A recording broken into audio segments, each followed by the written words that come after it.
माननीय मुख्यमंत्री जी द्वारा आज बैठक आयोजित की गई, प्रेस नोट भी आपको मिला हुआ है। सर्वप्रथम सबसे अच्छी खबर यह है, जैसा कि हमारे प्रमुख सचिव स्वास्थ्य ने कल परसों बताया, अब हमारे धीरे धीरे मेहनत करने के बाद प्रदेश के माननीय मुख्यमंत्री जी के मार्गदर्शन में कई जनपद कोरोना मुक्त ही हो रहे हैं। पीलीभीत हुआ, महाराजगंज हुआ, इसके बाद हाथरस हुआ, अब शाहजहांपुर भी कोरोना मुक्त होने की कगार पर आ गया है और बरेली और प्रयागराज भी एक दो दिन में प्रयागराज डिस्चार्ज हो गया। तो प्रयागराज भी जो है, प्रयागराज जिले के अपने केसेस के कारण वो भी जो है कोरोना मुक्त हो गया है। और बरेली भी, वहाँ एकमात्र एक हॉटस्पॉट था, आज जिलाधिकारी ने वहाँ भी डिक्लेयर कर दिया है कि वो एकमात्र एक हॉटस्पॉट की अब आवश्यकता नहीं है, क्योंकि उनके जो केसेस हैं निर्धारित अवधि के बाद अब नेगेटिव आ जाए। जो पूरे प्रदेश के लिए ये खुशखबरी है कि जहाँ एक और जो है जिलाधिकारी, वहाँ के पुलिस के अधिकारी, स्वास्थ्य के अधिकारी, वहाँ के जो सफाई और पूरा सैनिटेशन कर रहे हैं, सभी अर्बन और रूरल बॉडीज के, पंचायती राज के, नगर निगम के, वो सभी लोग जुटे हुए हैं। सभी विभागों ने जहां एकजुट होकर माननीय मुख्यमंत्री जी के एक वर्क प्लान के अंतर्गत कार्य किया है, तो एक और से कई जिले जो है कोरोना मुक्त होते जा रहे हैं और वहां लोग भी सहयोग दे रहे हैं, जन सहयोग मिल रहा है, लोगों का सहयोग मिल रहा है और कहीं ना कहीं आपका और मीडिया का भी सहयोग मिल रहा है, जिस कारण से हमारा प्रदेश सक्सेसफुल हुआ है। कल आपने देखा, भारत सरकार ने ये डिक्लेयर किया है कि जो नेशनल एवरेज है कोरोना का और उसके स्प्रेड का डिटेल प्रमुख सचिव देंगे, लेकिन नेशनल एवरेज में भी यूपी अच्छे स्थान पर है।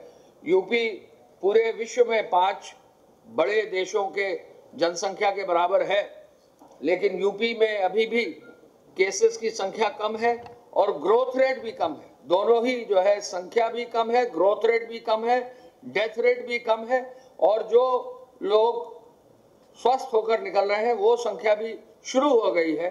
तो ऐसे में ये यूपी के लिए बहुत ही पॉजिटिव खबर है और इसको कहीं ना कहीं उस मेहनत का फल है और इसमें और मेहनत करने की आवश्यकता है। आज माननीय मुख्यमंत्री जी ने जो विशेष रूप से जिस चीज का रिव्यू किया है वो है हमारे निराश्रित लोगों के लिए जो 1000 रुपए की धनराशि दी गई। शहरी और ग्रामीण क्षेत्रों में जो छूटे हुए और निराश्रित पात्र लोग हैं उनको भी युद्ध स्तर पर चिन्हित कर 1000 रुपया देने का उन्होंने निर्देश दिया है। अब तक उद्योग विभाग और IIDC की कमेटी के माध्यम से जो मुख्यमंत्री जी डेली टीम 11 का रिव्यू कर रहे हैं, अब तक 23,70,000 श्रमिकों को राज्य सरकार ने अपने संसाधन से 236.98 करोड़ रुपया भरण पोषण भत्ते में बांटा है। 236 करोड़ 98 लाख 23,70,000 से अधिक व्यक्तियों को बांटा है। और हम ये बताना चाहेंगे कि इसका भी ब्रेकअप है। इसके ब्रेकअप के अनुसार जो अभी तक बांटा है, कोविड-19 के विभिन्न आयामों के अंतर्गत 24 मार्च को 5,97,000 श्रमिक जो है पहले पंजीकृत थे।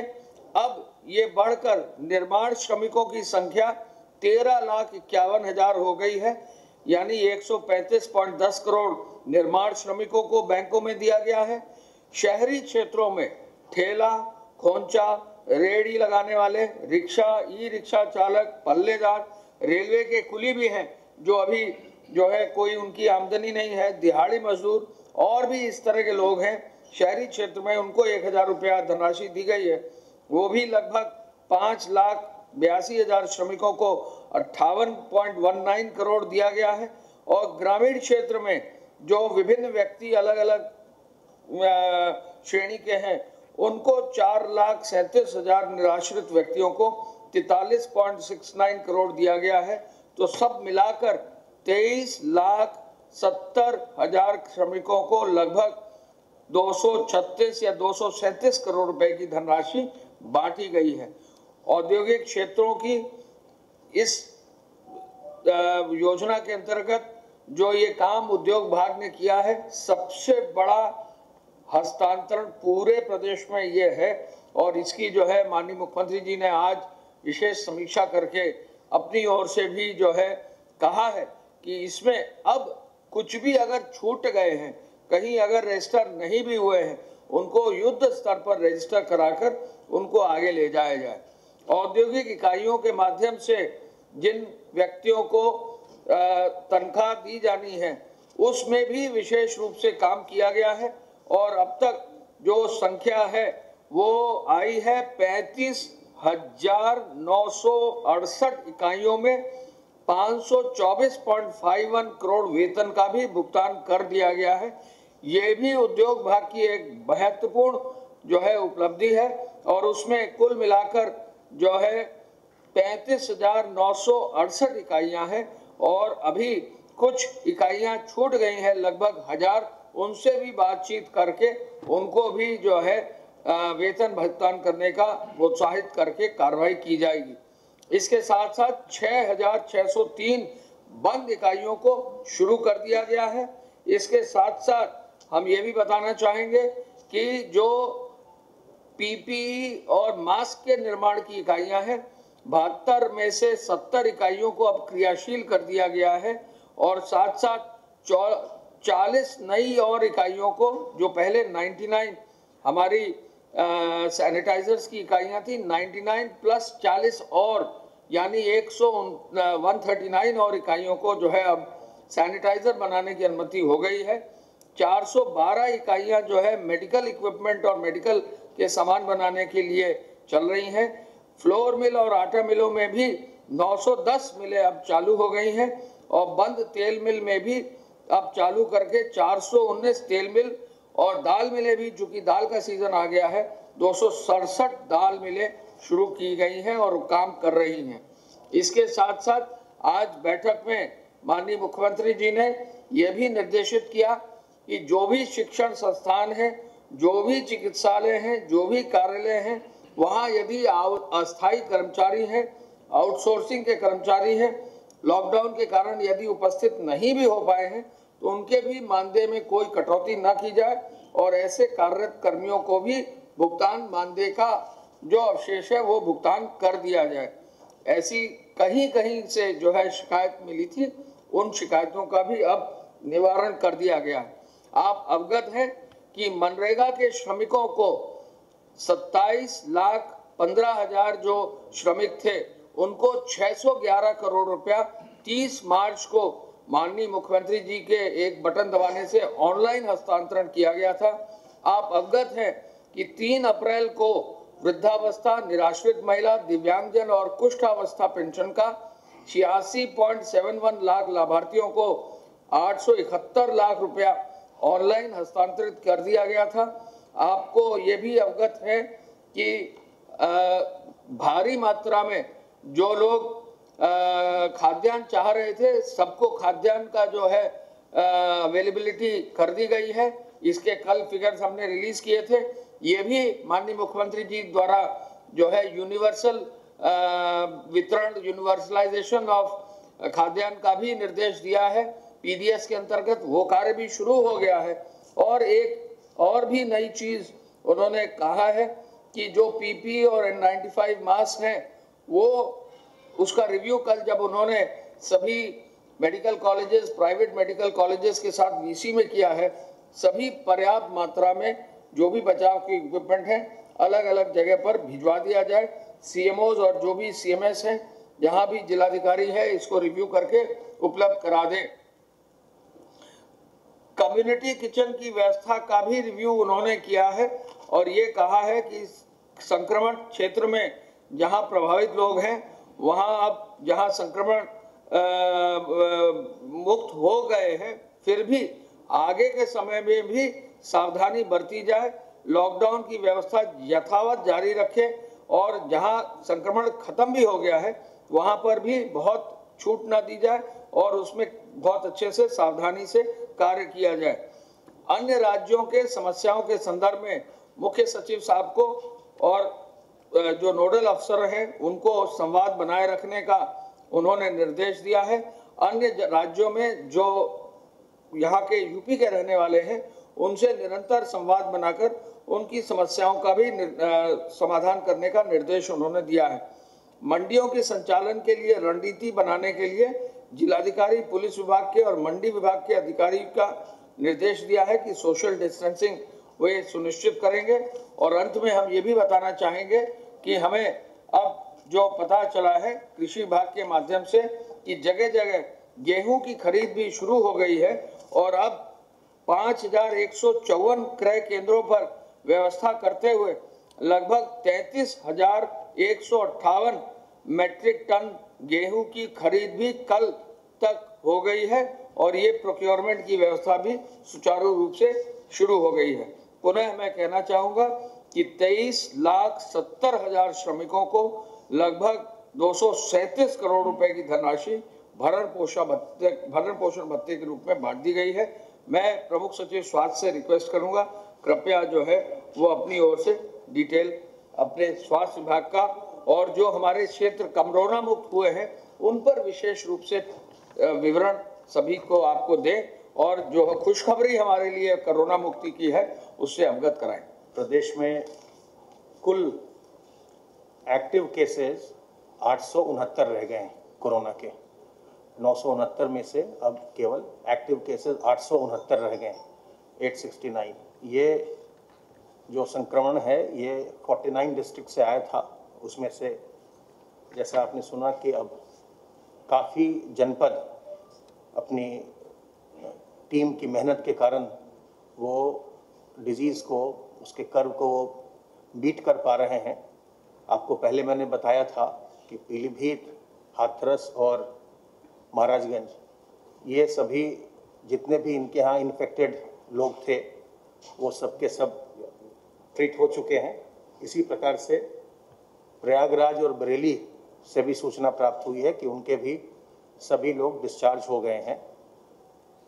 कुछ और ज़िले हैं जिनमें कि या तो सेकंड टेस्ट चल रहा है या वो डिस्चार्ज होने के करीब हैं। तो जैसे जैसे सूचना आती जाएगी हम आपको और बताते जाएंगे।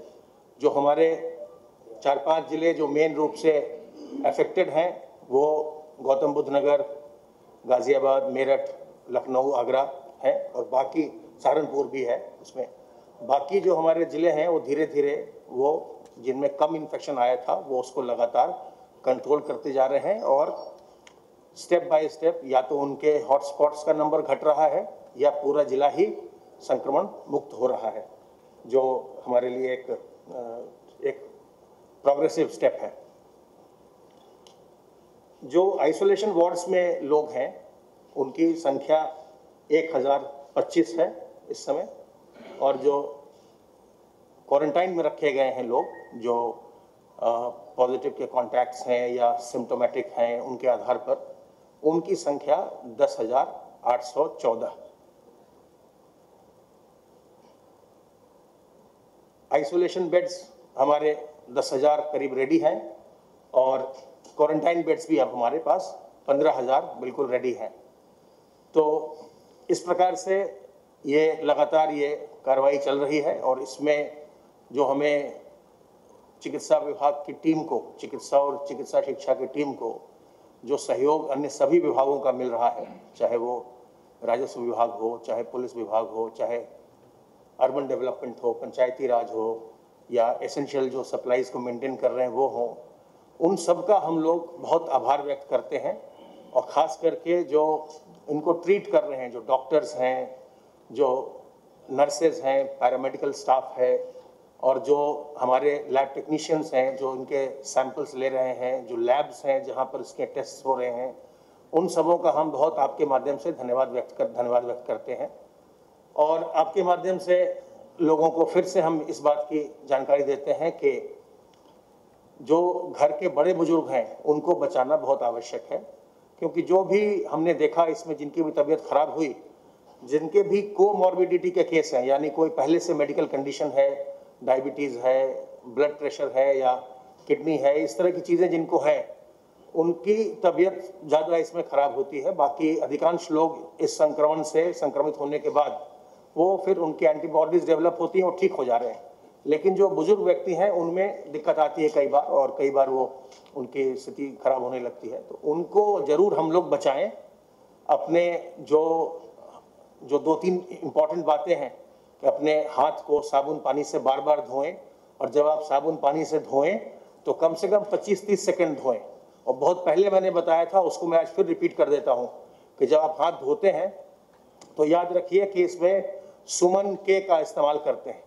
एस से सीधा हाथ धोइए, यू से उल्टा हाथ धोइए, एम से मुट्ठी, अपनी मुट्ठी को साफ करिए, ए से अंगूठा, अपने अंगूठे को साफ करिए, एन से नाखून को साफ करिए, और अंत में के से कलाई को साफ करिए। तो जब आप ये काम करेंगे तो आपके कम से कम 25-30 सेकंड इसमें लग जाएंगे और वायरस जो है वो वायरस समाप्त हो जाएगा। अगर आप केवल 5-7 सेकंड के लिए अपना हाथ धोते हैं तो उतने में वायरस नहीं मरता। तो हाथ धोएं, अपने चेहरे को कवर करें, फेस कवर से मास्क लगाइए या गमछा लगाइए, रुमाल लगाइए, साथ ही साथ सोशल डिस्टेंसिंग मेंटेन करिए। जब भी आसपास कहीं जाइए तो लोगों से कम 1 मीटर से अधिक की दूरी बना के रखिए, और अपनी इम्यूनिटी को बूस्ट करिए। उसके लिए तुलसी अदरक का काढ़ा, अजवाइन का अर्क, नीम की पत्ती का सेवन, गर्म पानी का सेवन, ये सब करते रहें। योग करें, प्राणायाम करें, जिससे कि आपकी इम्यूनिटी बूस्ट होती रहे, तो आप इससे संक्रमित नहीं होंगे। आप अगर संक्रमित होते भी हैं तो आपका शरीर इस संक्रमण को फाइट कर सकेगा। इस बीमारी से घबराने की आवश्यकता नहीं है। इस बीमारी से सावधान रहकर बचाव करना ही सबसे अच्छा तरीका है। धन्यवाद।